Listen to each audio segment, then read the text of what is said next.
ফিরে এলাম গল্প সমাহার বাই অপরাজিতা চ্যানেলে নতুন একটি অডিও বুক নিয়ে, যা কিছু গল্প, বলতে গেলে ছোট গল্পের সমষ্টি, এবং যার লেখক মতি নন্দী। মতি নন্দী ছিলেন অসাধারণ একজন লেখক। মূলত তিনি ক্রীড়া জগতের পটভূমিতেই লেখা গল্পের জন্য বেশি বিখ্যাত।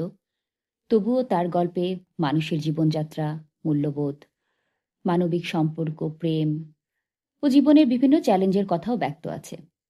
তাহলে শুরু করি অসাধারণ অডিও বুকটি। আজকের গল্প ছাদ। রোদ্দুরের ঝাঁজ কমে আসার সঙ্গে সঙ্গেই রেখার মন আনচান করে ওঠে। কলটা খোলাই থাকে। বকবক শব্দ হলেই সকরি বাসনগুলোকে টেনে আনে উঠোনে। প্রত্যহের অভ্যাসে হাত দুটো যেন যন্ত্র হয়ে পড়েছে। বাসন মাজা শেষ করেই ঘর মুছতে বসে যায়। রান্নাঘরটা তবু দুপুরে খাওয়ার শেষেই ধুয়ে রাখে। ঘর মোছা শেষ হবে আর লেখা স্কুল থেকে ফিরবে। একদিনও নড়চড় হয় না সময়ের। ওদের খাবার নিয়ে চুল বাঁধতে বসবে সে সুধার কাছে। টুকটাক কথা হয় তখন। পাউডার ফুরিয়ে গেছে আজ 1.5 হপ্তা। বাবাকে কিনে আনতে বলার জন্য মাকে চাপ দেয়। সুধা প্রতিবাদের মতোই বলে, অত পাউডার মেখে কি হবে? কোথাও তো আর যাচ্ছিস না। কোথাও না গেলে বুঝি মাখতে নেই? মুখ গোজ করে থাকে রেখা। ছেঁড়া ব্লাউজের কথা আর বলে না। তারপর কথা হয় ইতিকে নিয়ে। ইতি এবারে একটা ভ্যানিটি ব্যাগ কিনেছে। এ নিয়ে 3টে হলো ওর। সুধা বলে, যাস না ওদের বাড়িতে? ছোটবেলায় তো খুব ভাব ছিল তোদের। ঠোঁট দুটোকে মুচড়িয়ে বলে রেখা, আগে তবু ছাদে উঠত, 2-একটা কথা বলতো টলতো। এখন তো ওর যত ভাব ছেলেদের সঙ্গে, কলেজে পড়ে। চুপ করে শুনে যায় সুধা। তারপর একসময় বলে, লেখাপড়া জানা মেয়ে, ও কি আর যেচে কথা বলতে আসবে রে? তুই যাবি, গল্প টল্প করবি। শিক্ষিত মেয়ে, আলাপ সালাপটা থাকা ভালো। হ্যাঁ, এই ছেঁড়া জামা কাপড় পরে যায় আর কি ওদের বাড়ি, রেখা জবাব দেয়। এরপর সুধা ও প্রসঙ্গ এড়িয়ে যায়। ইচ্ছে থাকলেও রেখা যেচে আলাপ জমাতে চায় না ইতির সঙ্গে। মনের মধ্যে কোথাও একটা আড়ষ্টতা অনুভব করে। ছোটবেলায় একসঙ্গে খেলাধুলা করেছে, স্কুলে পড়েছে। রেখাকে স্কুল থেকে ছাড়িয়ে সংসারের কাজে ভর্তি করে দেওয়া হলো। ইতি স্কুলেই রয়ে গেল। তারপর থেকেই দুজনে সরে গেল দুদিকে। খিড়কির ডোবা, আবর্জনা আর ছাদ। বাইরের বাতাসে ঢেউ ওঠে না, শুকনো পাতা উড়ে পড়ে, লালচে হয়ে যায় জল, পাক থেকে গ্যাজলা উঠে আসে। বাসন ধোয়া জলে একঘেয়ে দিনগুলোকে দেখে দেখে এখন ক্লান্ত রেখা। বাতাস লাগা, ঢেউ তোলা, সেই সব সরোবর কৌতূহল জাগায়। সূর্যের আলোয় বিচিত্র হয়ে ওঠে জলের রং, যা বিস্মিত করে রেখাকে।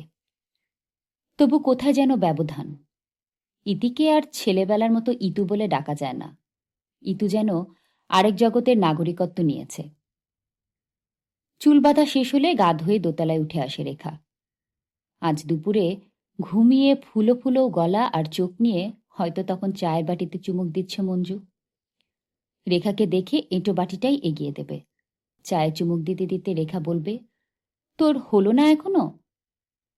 বাবারে বাবা, এই তো বিকেল পড়ল, তোর তো দেখি আর তর্স হয় না।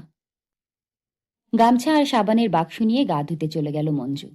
রেখা গল্প শুরু করে মঞ্জুর পিসিমার সঙ্গে। ফিরে এসে মঞ্জু জিজ্ঞেস করে, কি কথা হচ্ছিল রে তোদের? ছাদে চল, বলছি। প্রতিদিন নয়, যে কোনো একদিনের ঘটনা। দোতলা আর একতলার সমবয়সী 2টি ভাড়াটে পরিবারের মেয়ে। বিকেল হলেই সাজগোজ করে উঠে আসে ছাদে। 7 বাজলেই নেমে যায়। দিনের পর দিন, আজ 5 বছর ধরে। আজকে রেখার আসতে দেরি হয়ে গেল। মঞ্জু তখন আয়নার সামনে শেষবারের মতো নিজের মুখটাকে ঘুরিয়ে ফিরিয়ে দেখে নিচ্ছিল। পাউডার পাকটা ডুবিয়ে নিল রেখা কৌটোর মধ্যে। মঞ্জুর ভুরু দুটি টঙ্কার দিল। দেখেও দেখল না রেখা। মঞ্জুকে সরিয়ে দিয়ে আয়নার সামনে দাঁড়ালো। তোর বড় বদ স্বভাব রেখা, না বলে কয়ে পরের জিনিসে হাত দিস। পাফটা রেখে দিল রেখা আহত ভঙ্গিতে। অপ্রস্তুত হলো মঞ্জু। এই মাসটা তো ওই দিয়েই চালাতে হবে, কতটুকুই বা আর আছে। মাখবি তো মাখ না। থাক, গরিব মানুষ, গরিবের মতোই থাকব। অনুতাপ জানাবার জন্য আকুপাকু করে উঠল মঞ্জু। হা হা, আমরাই যে কত বড় লোক, খুব ঠেস দিয়ে কথা বলতে শিখেছিস বাপু। গল্পের বই পড়লে এই হয়। নে, মাখ। পাউডার পাফটা তুলে ধরল মঞ্জু। হাতটা সরিয়ে দিয়ে দূরে দাঁড়ালো রেখা। পাউডার মাখলেই কি আর না মাখলেই কি, যেমন দেখতে তেমনই থাকবো। তুই বরং মাখ, তোকে দেখায় ভালো। মিছিমিছি নষ্ট হবে আমার মুখে। চোখের পাতা আর গলা ভারী হয়ে আসে রেখার। মন খারাপ শুরু হয়ে যায় মঞ্জুর। দুহাতে জড়িয়ে ধরে সে রেখাকে বলে, তোর মনটা বড় কুচুটে, আমি কি তাই ভেবে বলেছি? তোকে কুৎসিত দেখতে কে বলেছে? নিজে নিজেই যত কথা বানাবি আর মন খারাপ করবি। জোর করে পাউডার পাফটা বুলিয়ে দিল সারা মুখে। রেখার ভুরু আর চোখের পাতা পর্যন্ত সাদা হয়ে গেল। তারপরই আচমকা ওর গালে চুমু দিল মঞ্জু। ধ্যাত, কি করলি বলতো? মঞ্জুর হাত ছাড়িয়ে আয়নার সামনে এসে দাঁড়ালো রেখা। সযত্নে বাড়তি গুঁড়োগুলোকে বিলিয়ে দিতে লাগলো চামড়ার সঙ্গে। মঞ্জু পাশেই দাঁড়িয়েছিল। ওর দিকে তাকিয়ে ফিক করে হেসে ফেলল রেখা। তোর সবটাতেই বাড়াবাড়ি, অতখানি মাখিয়ে দিলি কেন? ছাদে উঠে এলো ওরা দুজন। ছোট্ট ছাদ, বুক সমান উঁচু পাঁচিল হবে। ভাঙা কুজোর টবে তুলসী আর গাঁদা। চিরখাওয়া ছাদের মেঝেই কালো কালো ছোপ, গুল দেওয়া হয়। 3 দিক চাপা 3 বাড়ির দেওয়ালে। ছাদের উত্তর দিকটায় এসে দাঁড়ালো ওরা। রাস্তার একটা টুকরো ঝুঁকে পড়লে দেখা যায় এখান থেকে। তাছাড়া সামনের কয়েকটা বাড়ি দোতলা। চোখ অনেকখানি খোলা জায়গা দেখতে পায়। পাঁচিলে কোনোই রেখে ওরা দাঁড়ালো একই ভঙ্গিতে। আলতো আঙুলগুলো ঝুলে পড়ল। শরীরের ভর এক পায়ে রেখে আরেকটাকে তুলে নিচে দিল পাঁচিলের ঘুলঘুলিতে। চোখ দুটোকে আকাশ থেকে নামিয়ে ওরা দুজনে একসঙ্গেই সিধে হয়ে মুখোমুখি দাঁড়ালো। কথা বলছিস না যে? ভয়ে ভয়ে বললে যেন মঞ্জু। এমনি। রেখা চোখ দুটো আবার ফিরিয়ে নিল আকাশে। এখনো বুঝি রাগ পড়েনি? তুই বড় গালফুলুনি মেয়ে। হেসে ফেলল রেখা। একটু থেমে বলল, আজ খুনু পিসি এসেছিল। খুনু পিসি? অবাক হওয়া আর জিজ্ঞাসা দুটোই ফুটে উঠল মঞ্জুর গলায়। আরে বাবার পিসতুতো বোন, ভবানীপুরে থাকে। বারে, তোকে বলিনি খুনু পিসির বড় মেয়ে টুলুদি প্রেম করে বিয়ে করেছে? রেখাকে মর্মাহত দেখালো। তুই তো টুলুদির কথা বলেছিস, খুনু পিসির কথা তো কখনো বলিসনি। মঞ্জুও ক্ষুব্ধ হল। নিশ্চয়ই বলেছিলুম, তোর মনে নেই তাহলে। জানিস, টুলুদি চাকরি করছে। রেখা হঠাৎ বলল। সে কি? এই তো বিয়ে হলো, এখন তো কোনে বউ। মঞ্জুর সরল বিস্ময়ে খুশি হলো রেখা, আর একটু সরে এলো মঞ্জুর কাছে। টুলুদির বর। মেয়েরা ঘরের মধ্যে বসে থাকবে একদম পছন্দ করে না, বুঝলি। টুলুদিকে নিয়ে রোজ সন্ধ্যের সময় বেড়াতে বেরোয়। আর যেদিন বন্ধুরা আসে, টুলুদি তাদের চা দেয়, নিজে হাতে চা এনে দেয়, গান পর্যন্ত গেয়েছে। টুলুদির তো খুব ভালো গলা। টুলুদির বন্ধুরা আসে না?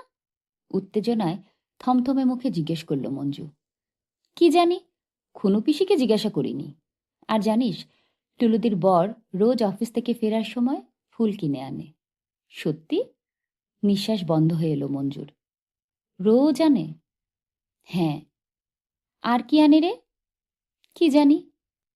টুলুদিকে দেখতে খুব ইচ্ছে করছে, একদিন দেখাবি? হঠাৎ বিরক্ত হয়ে উঠল রেখা। দেখে কি করবি? 4টে হাত গজাবে? মঞ্জু লজ্জা পেল, তাই তাড়াতাড়ি বলল, না এমনি বলছিলাম, তোরও তো দেখতে ইচ্ছে করে না। সঙ্গে সঙ্গে উত্তর দিল না রেখা। অন্য মনস্কের মতো দোতলার ছাদগুলোর দিকে তাকিয়ে রইল। প্রায় 8 মিনিট পর নিজের মনে মনেই বলল, ভালো বর পেয়েছে জানিস, পয়সাওয়ালা ঘরে পড়েছে। এ আর দেখবার কি আছে? মঞ্জুও তাকিয়েছিল সামনের দিকে। রেখার কথাগুলো বোধহয় শুনতে পায়নি। হঠাৎ কোনোই দিয়ে ধাক্কা দিল সে রেখাকে। ওই দেখ, আবার এসেছে। নিচু ছাদগুলোর পরেই প্রথম 3 তলার ছাদটায় দাঁড়িয়েছিল একটা লোক। গেঞ্জিটা যত পরিষ্কার, গায়ের রং ততই কালো। পাঁচিলের ওপর থেকে শুধু দেখা যায় সরু বুক, গলার কণ্ঠা, কনুয়ের হাড় আর ভুরুর উপরের খানিকটা। সযত্নে পাট করা চুলের মাঝে মাঝে আঙুল ছুঁয়ে আদর করে। যদিও হাতে একটি বই আছে, তবু চোখ দুটো অন্যদিকে নিবদ্ধ। মঞ্জু আর রেখাকে তার দিকেই তাকাতে দেখে চোখ ঘুরিয়ে নিল। ছাদে ওঠারও জো নেই, এমন ছাগলের মতো তাকিয়ে থাকে, ইচ্ছে করে চোখ দুটো গেলে দিই। রাগে গড়গড় করে উঠল মঞ্জু। রেখা শুধু কৌতূহলী চোখে তাকিয়েই রইল। পুরুষ মানুষের আবার ছাদে ওঠা কি, তাও আবার বিকেলে? মঞ্জু কিছুতেই বরদাস্ত করতে পারছে না লোকটার উপস্থিতি। কি আর করবে বেচারি বল, যা চেহারা। কেউ বোধহয় বিয়ে করতে চায় না, তাই মনের দুঃখে। দুজনেই হেসে উঠল। বোধহয় শুনতে পেয়েছে লোকটা, কেমন ছটফটিয়ে উঠল। বার কয়েক এদিকে তাকিয়ে পায়চারি শুরু করে দিল। মনের দুঃখ না আর কিছু, পরশুদিনই তো এদিকে তাকিয়ে মুচকি মুচকি হাসছিল। কিসের মনের দুঃখ রে আবার? কই, বলিসনি তো আমায়। বিস্মিত হল রেখা। এমন একটা ব্যাপার এখনো মঞ্জু তাকে না বলে মনের মধ্যে জমিয়ে রেখেছে কি করে? রেখার বিস্মিত হওয়ার কারণটা তাই। হ্যাঁ, ভারী তো একটা কথা বলার মতো কথা। কৈফিয়তের সুরে কথাটা বলল মঞ্জু। পায়চারি থামিয়ে লোকটা ওদের মুখে করে দাঁড়িয়ে আছে। শরীরটা কাঁপছে, বোধহয় পা নাচাচ্ছে। ওদিকে তাকিয়ে থাকিস নে, আশকারা পেয়ে যাবে। যে জন্য রেখার কথাটা বলা তাই হলো। লোকটার দিকে পিঠ ঘুরিয়ে দাঁড়ালো মঞ্জু। গাল দুটো ফুলে রয়েছে। অনেকক্ষণের চেপে রাখা নিঃশ্বাসটা বেরিয়ে এলো। কথা বলছে না রেখা। চুলের ঝাঁটাগুলো টিপে বসিয়ে দিতে ব্যস্ত সে। মঞ্জুরও হাতটা তার অজান্তেই খোঁপায় উঠে এলো। রেখা বুঝতে পারছে মঞ্জু সত্যি সত্যিই রেগেছে, আর তার চুপ করে থাকাতে রাগটা ক্রমশই বাড়ছে। খুনু পিসি কেন এসেছিল জানিস? মঞ্জুর জানবার কথা নয়, তাই উসখুস করল সে। খুনু পিসি ননদরা তো দিল্লিতে থাকে, প্রায় 15 বছর আছে। মঞ্জু শুধু তাকালই না, রেখার গা ঘেঁষে সরে এলো। ছেলেরা সব ওখানেই লেখাপড়া করে, চাকরাবাকরিও করছে। বড় ছেলে খুনু পিসির ননদের বড় ছেলে, দিব্যেন্দু। বেশ নামটা, না রে? সতর্ক চোখে রেখা তাকালো মঞ্জুর দিকে। খুশি খুশি ভাব ফুটে উঠেছে। সুন্দর নামটা। আশ্বস্ত হয়ে রেখা আবার বলতে শুরু করল, দিল্লিতেই ভালো চাকরি করছে, বিএ পাস, গভর্নমেন্ট চাকরি। কথা বলায় ছেদ দিল রেখা। মঞ্জুর মুখে প্রশ্ন জমে উঠেছে। খুনু পিসের ননদের মেয়ে নেই? ছেলেই বুঝি বড়? হ্যাঁ, দিব্যেন্দুই বড়। এক বোন দীপিকা সামনের বছর কলেজে ঢুকবে। বিয়ে ঠিক হয়ে আছে, ছেলে বিলেত থেকে ফিরলেই বিয়ে হবে। ওদের আর ভাই বোন নেই। রেখাকে থামিয়ে আবার প্রশ্ন করল মঞ্জু, বাবা নেই? খুনু পিসির নন্দাই? ওমা, সে তো কবে মরে গেছে, আজ প্রায় 1.5 বছর হতে চলল। ছেলেই তো এখন সংসারের কর্তা। মা তো বামুন চাকরের হাতে সংসার ছেড়ে দিয়ে দিনরাত ঠাকুর নিয়ে পড়ে আছে। আর লোকজনের হাতে সংসার পড়লে যা হয়, চুরি চামারি নষ্ট, ব্যবস্থা বলে যদি একটা জিনিস থাকে। কেন, মেয়ে তো রয়েছে। হ্যাঁ, সে তো মেম সাহেব। দিল্লির ব্যাপার স্যাপার অন্যরকম, এ আর কলকাতা নয়। মেয়েরা সেখানে সাইকেল চেপে বেড়ায়। ও মা, লজ্জা করে না? পারে কি করে? দিল্লির মেয়ে হলে তুইও পারতিস। মা গো, মরে গেলেও না। মঞ্জু হেসে উঠল খিলখিল করে। দিল্লিতে তো চেনা লোক আছে, যা না, বেরিয়ে আয় না। হাসি থামলে মঞ্জু বলল। হঠাৎ মুখ নামিয়ে হাতের নখ দেখতে ব্যস্ত হয়ে পড়ল রেখা। বিকেলের শেষ আলোটা বিভ্রান্তিকর। মনে হয় যেন লাল হয়ে উঠেছে রেখার মুখ। খুনু পিসি বলেছিল দিব্যেন্দুর মা চিঠি দিয়েছে দিব্যেন্দুর জন্য মেয়ে দেখতে, তাই খুনু পিসি এসেছিল। বাধো বাধো স্বরে বলল রেখা। ওমা, বোনের বিয়ে না দিয়েই ভাই বিয়ে করবে? হা হা হা, বোনের বিয়ে তো ঠিক হয়েই আছে। এদিকে সংসার ভেসে যাচ্ছে, দেখাশোনার লোক নেই, তখন অত নিয়ম মেনে চলার কোনো মানে হয়? খামোখা রেখা রেগে উঠল কেন তার কারণ বুঝতে না পেরে। মঞ্জু আমতা আমতা করে বলল, তবু একদিন যা হয়ে আসছে বলে চিরদিনই হবে, তার কি কোনো মানে আছে? বোনের বিয়ের এখনো 2-3 বছর বাকি, তাই বলে ভাই বিয়ে করবে না? দিনকে দিন তুই বোকা হয়ে যাচ্ছিস রে মঞ্জু। রেখাকে বিরক্ত করে নিজেকে আরো বোকা প্রতিপন্ন করতে চাইল না মঞ্জু। সে চুপ করে রইল। বিরক্তিবোধটা কাটিয়ে উঠতে বেশি সময় নিল না রেখা।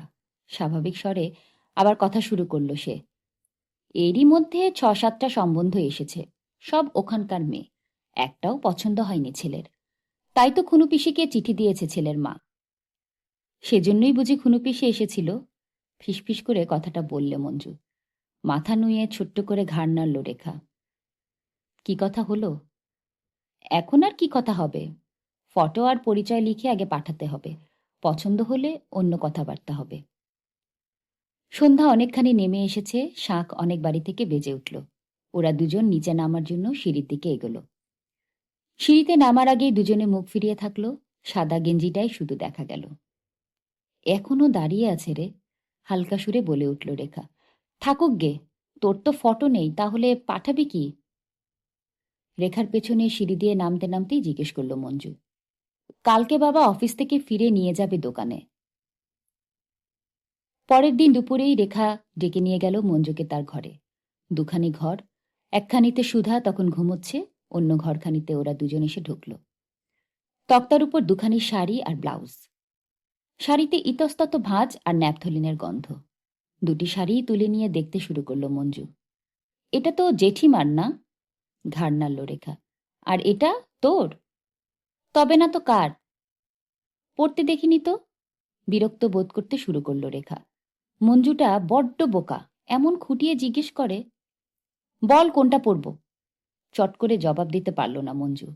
মনে মনে সে ভেবে নিয়েছে অন্তত এইবার সে নিজেকে বুদ্ধিমত্তি প্রতিপন্ন করবে।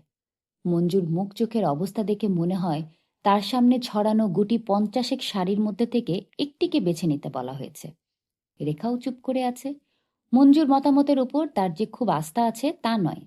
শাড়ি বাছাই তার কাছে সত্যিই গুরুতর সমস্যা। বিশেষ করে আজকে সে ঘাবড়ে গেছে। তার নিজের মতে হালকা বেগুনি রঙের জর্জেটটাই পছন্দ। ওটা তার রঙের সঙ্গে খুলবে ভালো।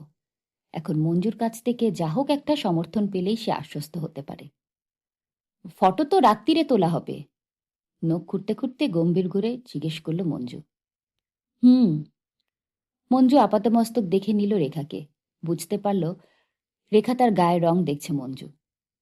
গোড়ালি থেকে শাড়িটাকে অল্প তুলে একটা ঘামাচি মারল সে। সঙ্গে সঙ্গে মনে পড়ল মঞ্জুর সামনে সে অনেকদিন হাঁটু পর্যন্তও কাপড় তুলেছে। শাড়িটা নামিয়ে দিল রেখা। মঞ্জুর মুখে বিশেষ কোনো ভাবান্তর ঘটেছে বলে মনে হল না। রেখার গোড়ালি থেকে মাথার দিকে তাকালো সে। চুল খোলাই আছে, তবু একবার মাথা ঝাঁকিয়ে চুলগুলো দুলিয়ে দিল রেখা। ঘন কোকড়ানো, কোমর পর্যন্ত এলানো চুল। চুলে তেল দিসনি কেন?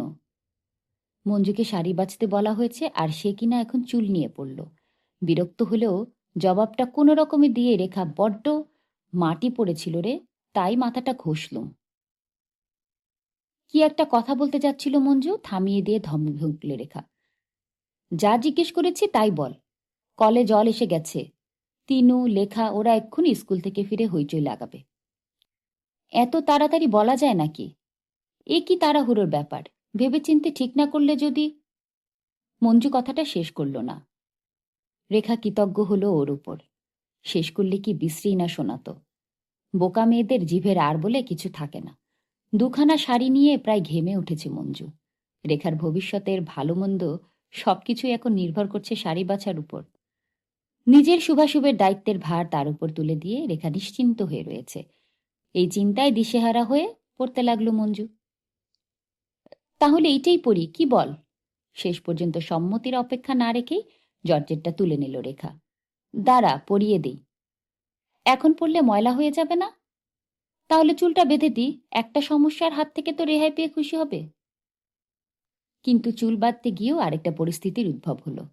মঞ্জুর ইচ্ছে বীরে খোপা। রেখা চায় চুলটা খোলাই থাক। আমি কি পিছন ফিরে ছবি তুলবো যে খোপার কায়দা দেখাতে হবে? আসলে রেখা জানে চুলই হচ্ছে তার একমাত্র গর্বের জিনিস। কিন্তু মঞ্জু সেরকম বোকা হয়তো খোপা না বাঁধিয়ে ছাড়বে না। সরু গলার উপর মুখটাকে অনাবশ্যক বড় মনে হয়। তারপর একটা বিরাট খোপা যদি বাড়তি হয়ে আটকে থাকে তাহলে মোটেই সুশ্রী দেখাবে না। নিজের সম্বন্ধে এত রূঢ় সমালোচক আর কোনোদিন হয়নি রেখা। বেশ, তাহলে বিনুনি করে দিই, সামনে ঝুলিয়ে দিবি ক্ষণ। আপত্তি করার মতো কিছু খুঁজে না পেয়ে রাজি হয়ে গেল রেখা। দুগাছি বিনুনি কাঁধের দুদিক দিয়ে বুকের উপর ঝুলিয়ে দিল মঞ্জু। আয়নার সামনে দাঁড়িয়ে নিজেকে দেখতে দেখতে রেখা লাজুক হাসল। বড্ড খুকি খুকি দেখাচ্ছে। আহা, খুকি দেখাবে না তো কি? 20 বছরের মেয়েকে কি বুড়ি দেখাবে? দুটো রিবন ফুলের মতো বেঁধে দিলে কেমন দেখাবে রে? রেখার সুরে সংশয় ছিল, তাই খুব জোর দিয়ে সমর্থন দিতে পারল না মঞ্জু। তা ভালোই দেখাবে। তোর তো রিবন নেই। লেখা আসুক স্কুল থেকে, ওরটাই নয় বেঁধে নিস। তোর সাবানটা দিবি, আমারটা ফুরিয়ে গেছে। কথা না বলে ছুটে ঘর থেকে বেরিয়ে গেল মঞ্জু। শুধু সাবান নয়, পাউডারের কৌটো আর স্নোর শিশিটাকেও নামিয়ে আনলো। এখন যেন গা ধুসনি, ঠিক যাবার আগে গা ধুয়ে মাখবি। বেশিক্ষণ আর ঘষতে পারল না মঞ্জু। রেখার সংসারের কাজগুলোকে আজ তাড়াতাড়ি সেরে ফেলতে হবে। আজ দুজনের কেউই ছাদে উঠল না। ঘর মুছে, উনুন ধরিয়ে, বাসন মেজে সাজগোজ শেষ করতে করতেই সন্ধ্যা উতরে গেল। বাবার সঙ্গে যখন রেখা বেরিয়ে গেল, মঞ্জু সদর দরজা পর্যন্ত তাকে এগিয়ে দিল। ইতিতের ঝি রাস্তায় দাঁড়িয়েছিল। মঞ্জুকে দেখে এগিয়ে এসে জিজ্ঞেস করল, সেজে গুজে কোথায় গেল গা? ফটো তোলাতে। হঠাৎ? বিয়ে থা হবে নাকি? হ্যাঁ।